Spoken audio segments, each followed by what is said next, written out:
The purpose of today's lesson is to introduce you to the Bohr model of the atom. The biggest thing I want you to know going into this lesson is that the Bohr model is no longer considered an accurate representation of atomic structure. Since the introduction of the Bohr model, scientists have uncovered a lot of information about electrons and how electrons behave and how they move about the nucleus. The purpose of learning a Bohr model, therefore, is to give beginning chemists an understanding of how these electrons can be arranged around the nucleus of an atom so that you can get more information about the element and its own behavior. Before we begin to draw our own Bohr model diagrams, I want us to take a minute to examine the groups on the periodic table that we will actually focus on in this video. In class, we spent some time going over the main groups on the periodic table, starting by looking at the alkali metals, the alkali earth metals, semi-metals, the halogens, noble gases, and the transition metals. For the purpose of this video, we will not be looking at the transition metals. In 9th grade, you are expected to know how to go from hydrogen all the way through calcium with Bohr model representation.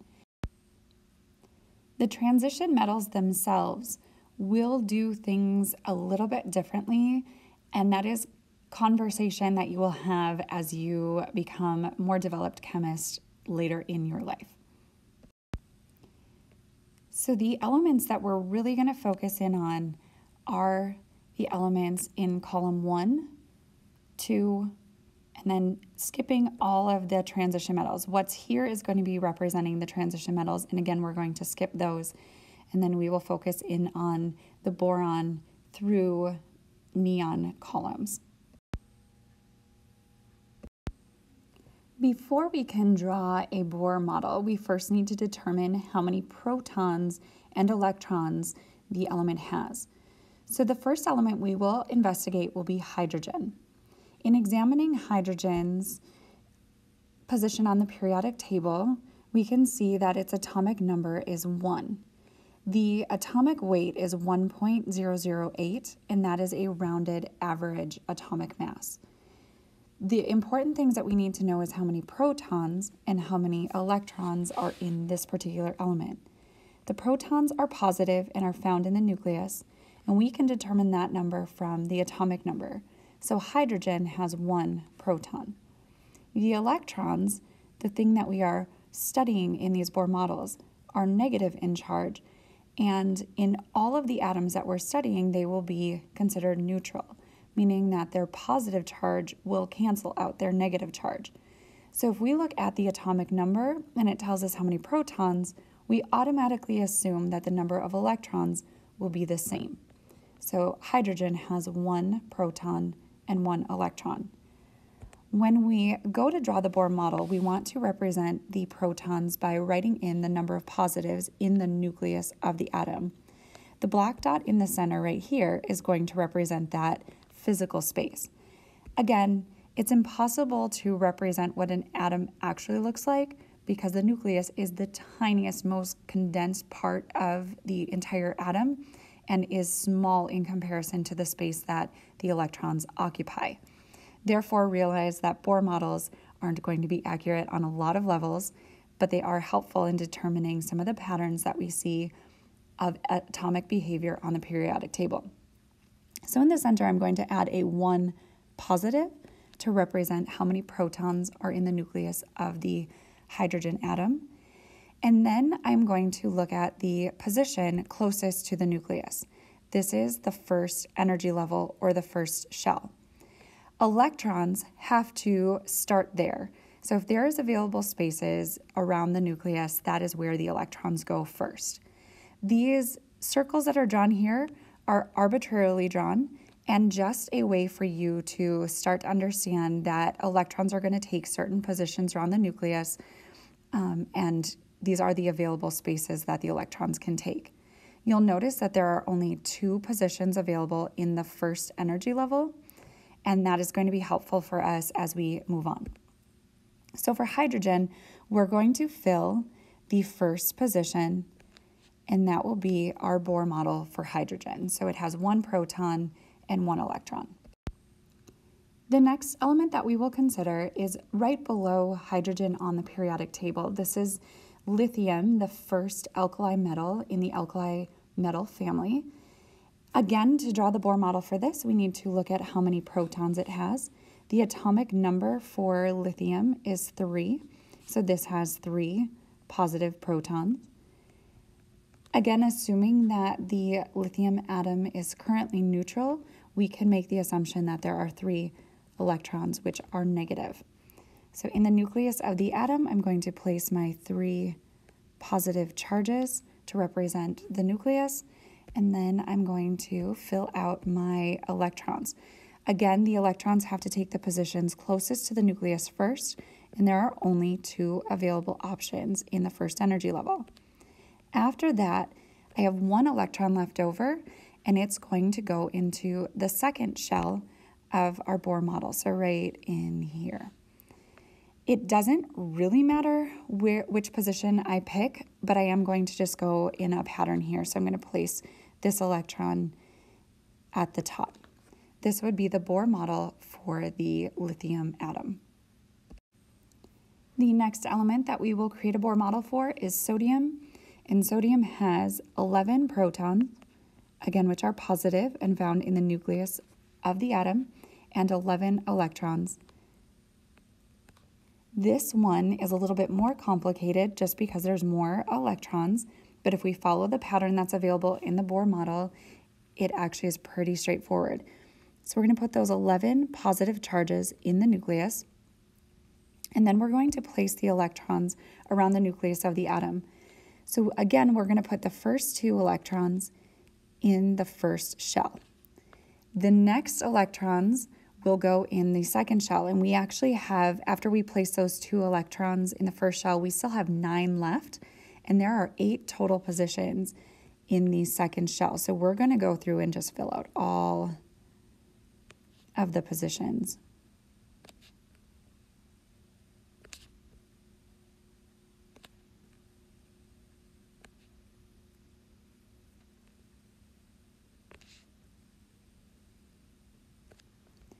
That gives us a total of 10 electrons, and we still have 1 more to fill. So now we're going to go into the third shell. And as we go into the third shell, we will add 1 electron there to give us a total of 11 electrons. Now, something I want you guys to kind of take a look at on this periodic table. So when we looked at the Bohr model for hydrogen, hydrogen is located in the first period of the periodic table, and there were 2 possible electrons that could be placed in the first shell of the Bohr model. When we looked at lithium, in lithium's Bohr model, there were 2 electrons placed in the first shell and only 1 electron placed in the second shell. But there is a total of 8 positions in the second shell.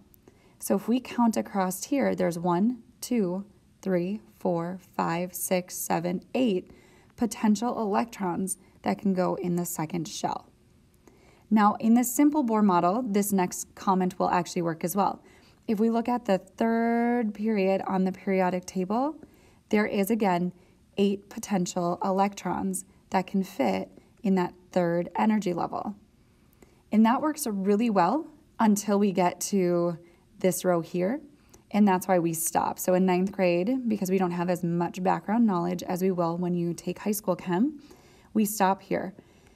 And we will make an assumption that the 4th shell can have a total of 2 plus 6 more, so for a total of 8 in the 4th shell. But as you get older, you're going to learn that there's a bit more to this complicated picture, which is the electron arrangement around the nucleus of an atom. Let's continue going over just a few more examples of Bohr models. Once this video is completed, please, you are encouraged to work on your homework assignment, which is to create the Bohr models for the first 20 elements on the periodic table. Let's take a look at beryllium. Examining beryllium, there are 4 protons in the nucleus, and then the electron cloud has 4 electrons. So again, you're probably getting pretty good at this by now. Put the charge of the protons in the center. So there's a 4 positive there. And then fill out the number of electrons, starting with the closest shell first. So that would be 1, 2. And then fill in the remaining 1, 2. So there's a total of 4 electrons around the nucleus of that atom. Let's take a look at another element on the periodic table, something that is over on the right side of the periodic table. Let's look at the element silicon. So silicon is located right here. There are 14 protons and 14 electrons, so that looks like it'll be a little bit of a challenge for us, which I think we're up for. All right, so putting in the positive charges in the nucleus, we have 14. And now we have to fill out 14 of those awesome electrons. So 1, 2, 3, 4, 5, 6, 7, 8, 9, 10, 11, 12, 13, 14. All right, and let's do one last element from the right side of the periodic table. Let's grab the element chlorine. Chlorine has 17 protons and 17 electrons. This is going to look similar to what we just drew for silicon, but obviously there's more protons here, so there's 17 instead of 14, and then there's 17 electrons instead of 14 electrons. So again, starting with the spaces closest to the nucleus, we get 1, 2, then filling out 3, 4, 5, 6, 7, 8, 9, 10, 11, 12, 13, 14, 15, 16, 17. Something I want you to be paying attention to now, because it's going to lead into our discussion of reactivity and why these elements form compounds with other elements. Notice that chlorine has just 1 more space available. And if it gains 1 more electron, this chlorine atom itself will become stable. And that is going to be the topic of our conversation next week.